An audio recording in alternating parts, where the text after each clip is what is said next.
Jeffrey Nick, a 42-year-old millionaire, sat in a dimly lit restaurant, his gaze distant and his thoughts heavy. Before we dive into this story, don't forget to subscribe to this channel for more inspiring tales that explore life's unexpected moments. The soft hum of conversations intertwined with the delicate melody of a piano, creating an atmosphere of quiet sophistication. Crystal chandeliers cast a warm, golden glow over the room, their light reflecting off tables adorned with crisp white linens and polished silverware. Beyond the grand floor-to-ceiling windows, a storm brewed in the night sky. Flashes of lightning briefly illuminated the city skyline, their brilliance contrasting with the storm's deep shadows. The faint rumble of thunder rolled in the distance, echoing the tension building within Jeffrey's mind. Despite the calm elegance around him, Jeffrey felt anything but composed. His business partner was discussing market strategies, but the words were a blur. Jeffrey's mind was elsewhere, lost in the emptiness that had consumed him for years. "Sir, may I take your orders?" The soft, clear voice broke through his haze, startling him. Jeffrey looked up, and his hand froze midair. The glass he was holding slipped, tipping onto the table and spilling bourbon across the white cloth. For a moment, he couldn't breathe. Standing before him was a young waitress, holding a notepad. Her resemblance to his late ex-wife, Joy, was uncanny. The same wavy brown hair cascading over her shoulders, the same delicate features, the same soft curve of her lips. But it was her eyes that truly stopped him, the deep, expressive hazel eyes that had once looked at him with so much love.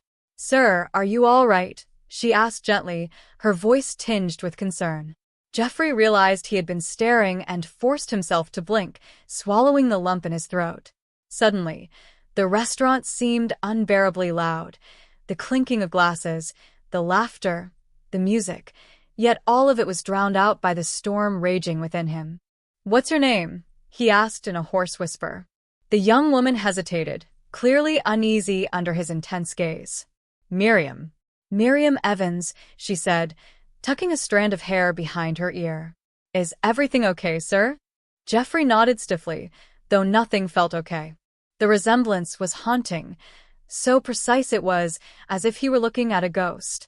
"I'll give you a moment to look over the menu," Miriam said softly, turning to leave. "Wait," he called out, his voice sharper than he intended. She paused and glanced back. "Have we met before?" The question escaped him before he could stop himself. Miriam frowned and shook her head. "No, sir." "I don't think so."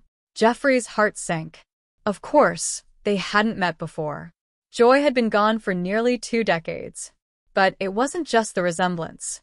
It was the way Miriam carried herself, the quiet grace, the gentle kindness in her voice. It was too much. Abruptly, Jeffrey pushed back his chair, the sound of its legs scraping against the marble floor cutting through the air. He stood up. "Excuse me," he muttered, grabbing his coat. His business partner looked at him in confusion. "Jeffrey, where are you going?" But Jeffrey didn't answer. He barely noticed the curious stares as he strode out of the restaurant and onto the rain-soaked sidewalk. The storm outside mirrored the one inside him, cold rain drenching his tailored suit. He didn't care. He gripped the cold stone railing, his chest heaving as he struggled to steady his breathing. "Get a grip," he whispered to himself. It wasn't her. It couldn't be. Joy was gone. He had been there, holding her hand in the hospital as the light faded from her eyes. And yet, Miriam's gaze had felt so familiar, so painfully real. The past, which he had spent years trying to bury, now came crashing back with unrelenting force. For the first time in years, Jeffrey felt something other than the numbing emptiness he had come to accept.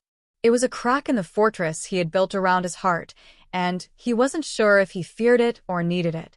That night, Jeffrey sat in his penthouse, staring out at the blurred city lights. The rhythmic patter of rain against the windows mirrored the storm within him. A glass of bourbon sat untouched on the table before him, just as it had earlier that evening. Memories flooded his mind. Memories of Joy. 19 years ago, they had danced together under the warm glow of a chandelier. She had worn a pale blue dress, her hair falling in soft waves. Her voice, barely a whisper, echoed in his mind. "Promise me," she had said, her words filled with love and fragility. Jeffrey sat alone in his dimly lit study, the weight of memories pressing heavily on his chest. The rain tapped relentlessly against the windows, a rhythm that matched the storm within him. He could still hear her voice, soft and filled with love, as if it were just yesterday. "Promise me, Jeffrey. Promise me you'll never forget to live." He had laughed then, holding Joy closer. "How could I forget when you're my whole life?" But promises had a way of breaking. The accident had been sudden, a rainy night much like this one. A collision, a moment of chaos, and then the unbearable silence of a hospital room. He could still feel her delicate hand in his as the beeping machine slowed. Her voice, faint and fading, whispered her final words. "Let go. Live for both of us." But he hadn't. Instead, he had locked himself away, burying himself in work, isolating himself from the world. And now, after years of numbness, the memory cut deeper than ever because of Miriam, the young waitress with Joy's face. He needed answers. The next morning, Jeffrey returned to the restaurant. Sitting in the back corner, his face was composed, but tension coiled within him like a spring. Miriam moved gracefully across the room, balancing a tray, her focus on the guest she served. She hadn't noticed him yet, but he noticed everything. The way she tucked a strand of hair behind her ear, the way her lips pressed together in quiet concentration. It wasn't just the resemblance. It was her mannerisms, her movements. It was all too much. When Miriam finally turned and caught his gaze, she hesitated. Their eyes met briefly before she shifted uncomfortably, offering a polite smile and disappearing into the kitchen. Jeffrey exhaled sharply. He couldn't take the uncertainty any longer. Moments later, the restaurant manager approached his table. "Mr. Nick, how can I help you?" Jeffrey didn't waste time. "The young waitress, Miriam Evans. I need to know more about her." The manager blinked, caught off guard. "Is there a problem, sirs?" Jeffrey shook his head. "No, He searched for the right words, ones that wouldn't make him sound insane. "She resembles someone I used to know. That's all." The manager hesitated, but eventually nodded. "She's been working here for about a year. Polite, hardworking, never late, never any trouble. She keeps to herself mostly. I know she's a student, goes to community college. Lives with her younger brother." Jeffrey's brow furrowed. "Younger brother? What about her parents?" The manager shook his head. "I don't think she has any. I do know she was adopted when she was very young." A cold shiver ran down Jeffrey's spine. Adopted. His stomach twisted at the thought. Could it be possible? Meanwhile, in the kitchen, Miriam leaned against the wall, pressing a hand to her chest. Her heart was racing. Why had Jeffrey come back? Why was he staring at her like that? It wasn't just curiosity. It felt personal. Shaking her head, she exhaled shakily. She had too much on her plate to deal with distractions. Rent was due, textbooks needed buying, and her little brother Liam was depending on her. Whatever Jeffrey Nick's problem was, it wasn't hers. That night, Jeffrey sat in his study, the dim glow of his desk lamp casting long shadows. He had gone over the facts a dozen times. Miriam, age 18, adopted as an infant, no known biological relatives. His heart pounded as he opened an old file on his desk, Joy's medical records. Joy Nick had died at 22. No pregnancy records. No surviving family. And yet, Miriam existed. There was only one way to find out the truth. Jeffrey picked up his phone. "Connor, I need you to look into someone." Discreetly, deep down, he knew this couldn't be a coincidence. Days later, Jeffrey stood in his office, staring out at the blurred city lights.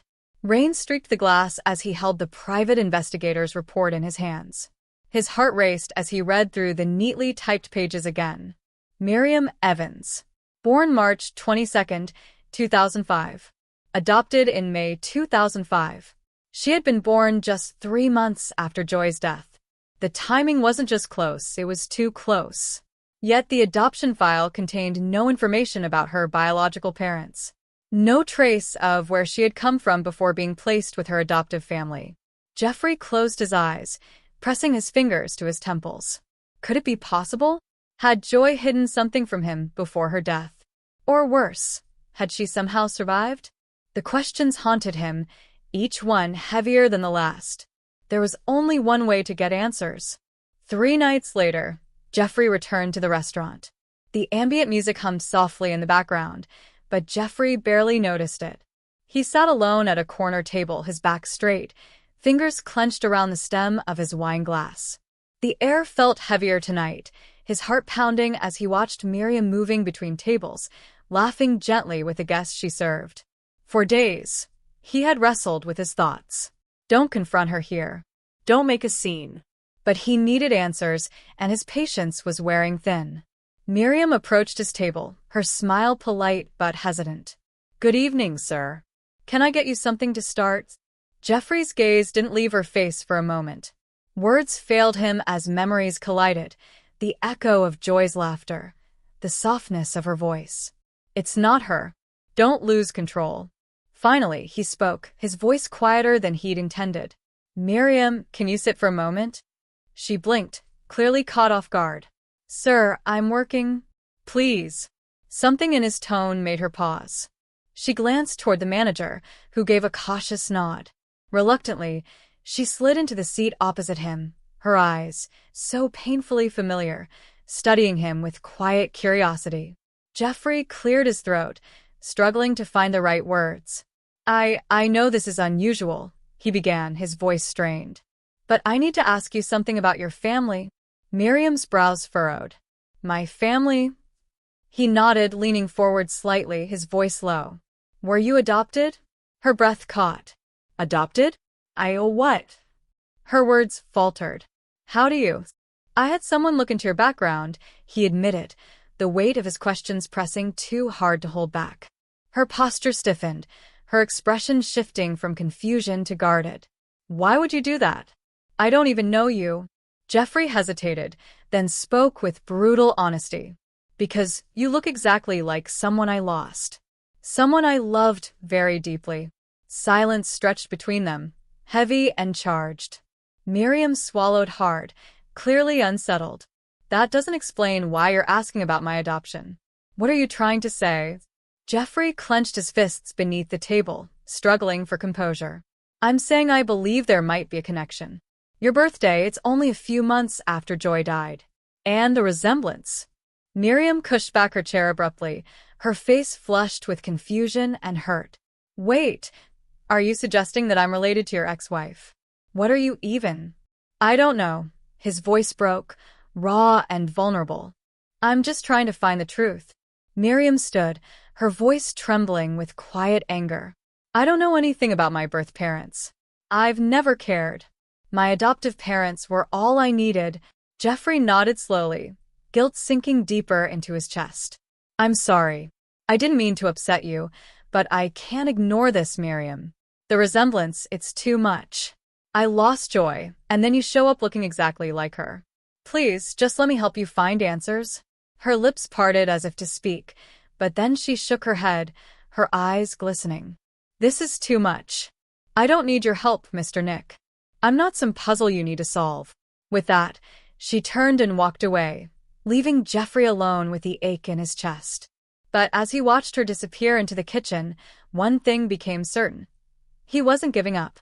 The rain lashed against the windows of Jeffrey's penthouse, matching the storm raging within him. He stood in his dimly lit study, the glass of untouched bourbon sweating on his desk. A photograph lay before him. Joy, smiling and radiant, taken just months before the accident. Beside it was the private investigator's file on Miriam. The resemblance was undeniable. But this wasn't just about how she looked. It was the way she spoke, the subtle tilt of her head, the kindness in her eyes. For days, he had wrestled with the impossible question. Was this grief warping his perception? Or was there truly a connection he had yet to uncover?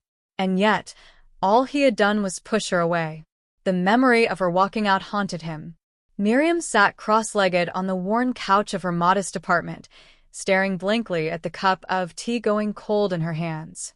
The echoes of her conversation with Jeffrey still rang in her ears. I'm not some puzzle you need to solve.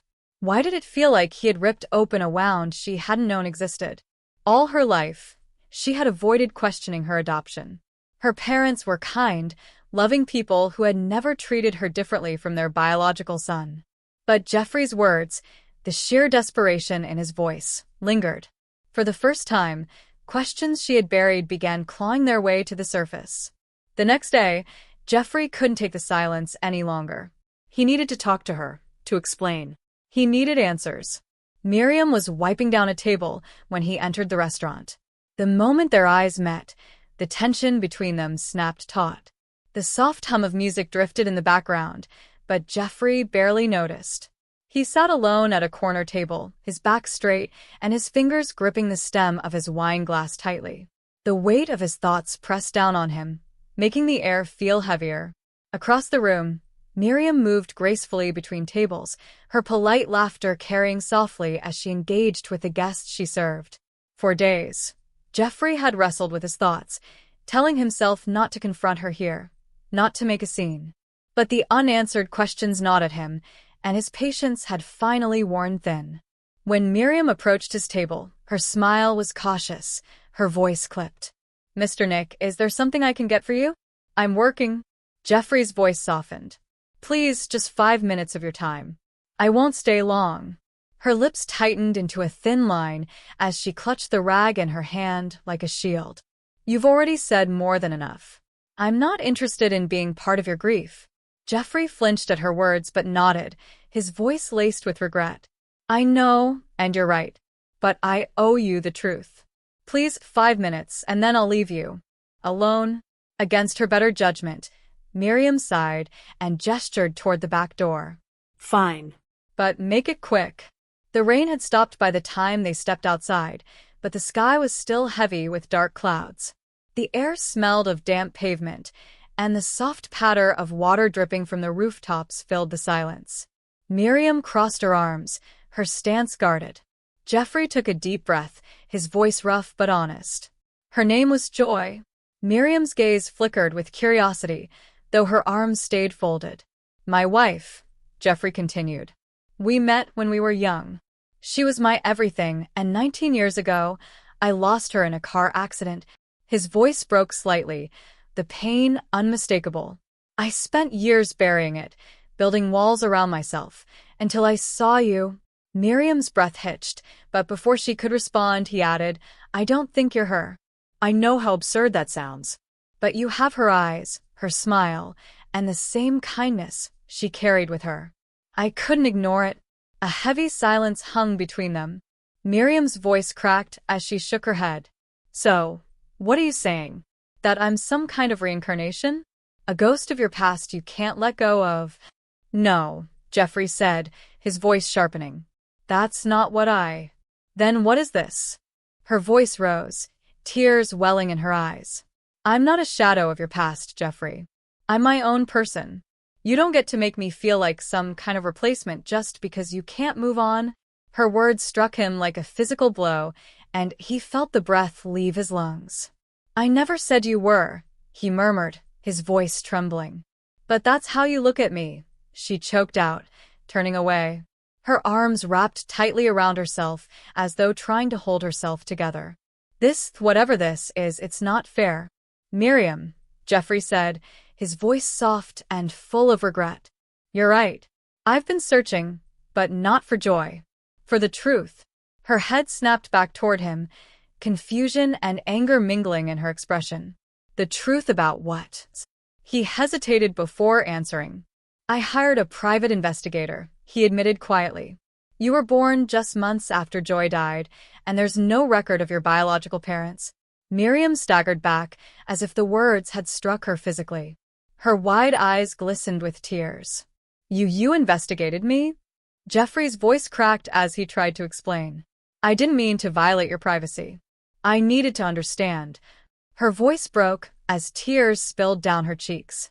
I'm not your mystery to solve, Jeffrey. I'm not a piece of your broken heart to fix.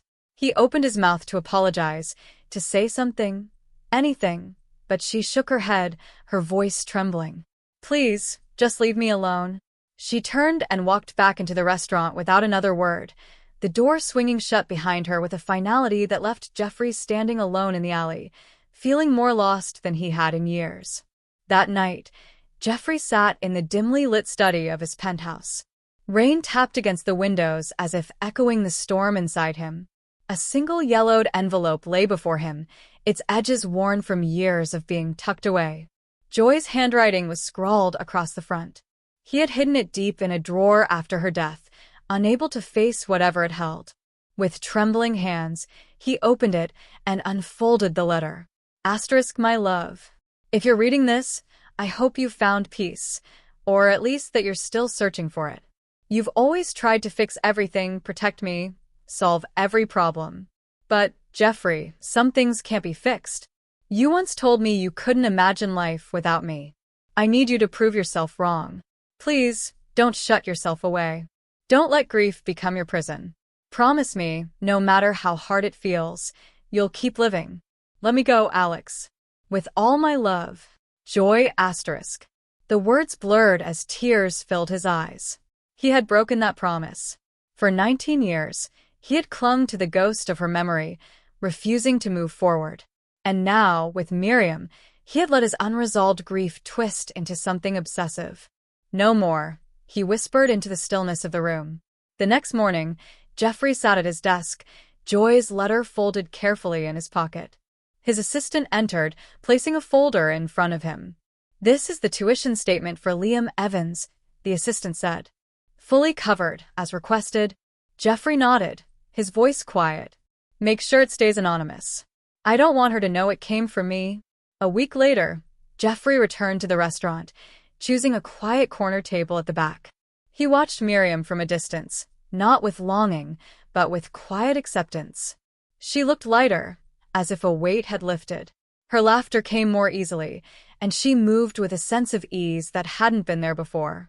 Later that evening, Miriam sat on her couch, a letter from her brother's school trembling in her hands.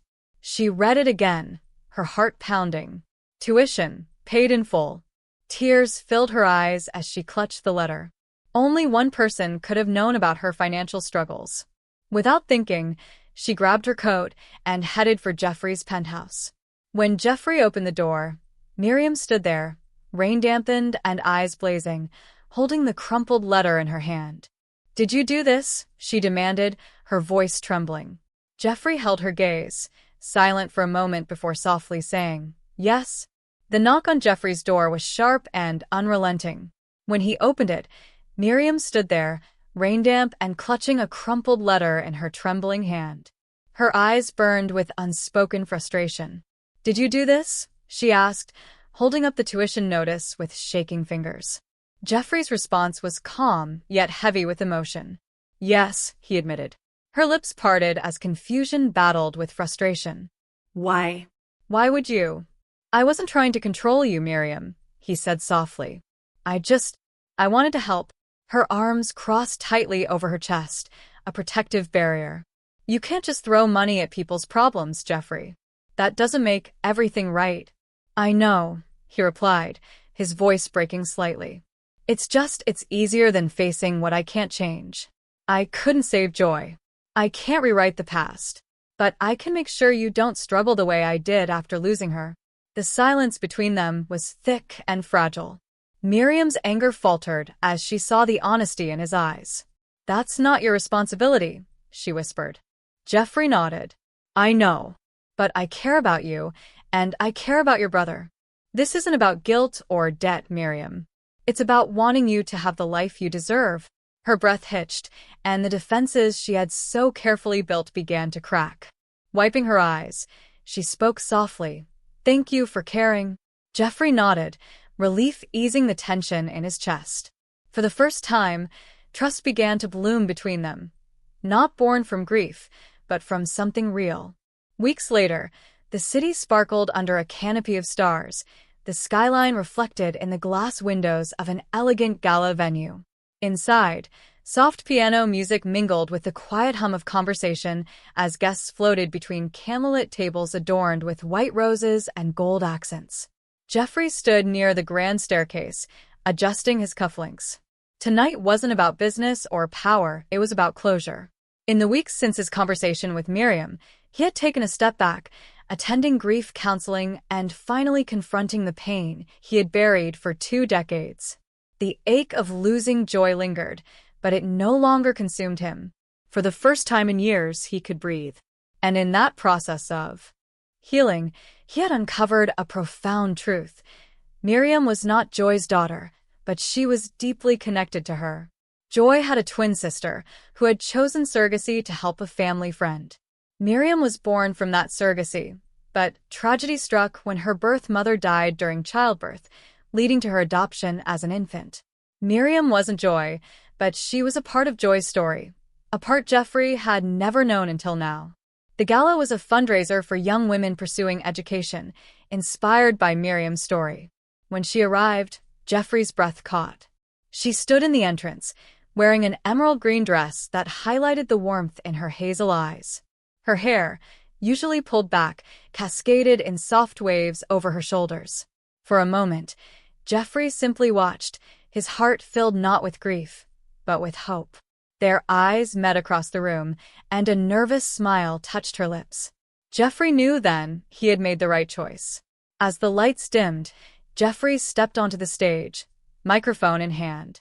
Tonight, he spoke not as a businessman, but as a man who had found clarity. "Good evening," he began. "Tonight isn't just a celebration, it's a tribute. For years, I thought strength was measured by success, wealth, or accomplishments. But I was wrong. Real strength is found in resilience. It's in the quiet acts of courage that often go unnoticed." He paused, his gaze finding Miriam in the crowd. "There's someone here tonight who has shown me what true strength looks like. Despite facing unimaginable challenges, she chose compassion. She chose hope. Tonight, I want to honor her." The audience murmured softly as Miriam pressed a hand to her chest, visibly moved. Jeffrey continued, his voice steady. "Miriam Evans, you've taught me that strength isn't about power, it's about grace. It's about finding light in the darkest moments. Tonight, this event is dedicated to you and every young woman striving for a brighter future. Thank you for teaching me how to live again." Applause erupted, but Jeffrey's eyes remained on Miriam. She stood frozen, tears shimmering in her eyes. Later that evening, as the gala wound down, Miriam approached Jeffrey.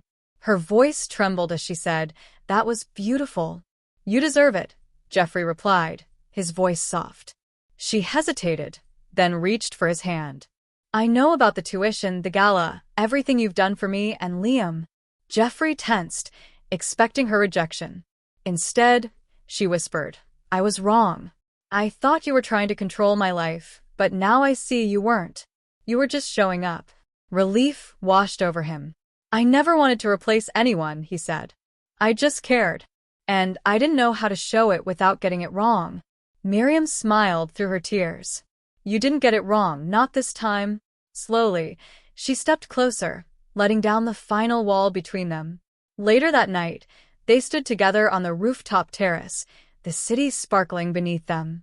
Miriam rested her head against Jeffrey's shoulder, the soft breeze tangling strands of her hair. "I never thought I'd feel this way again," Jeffrey admitted quietly. "Neither did I," she replied softly.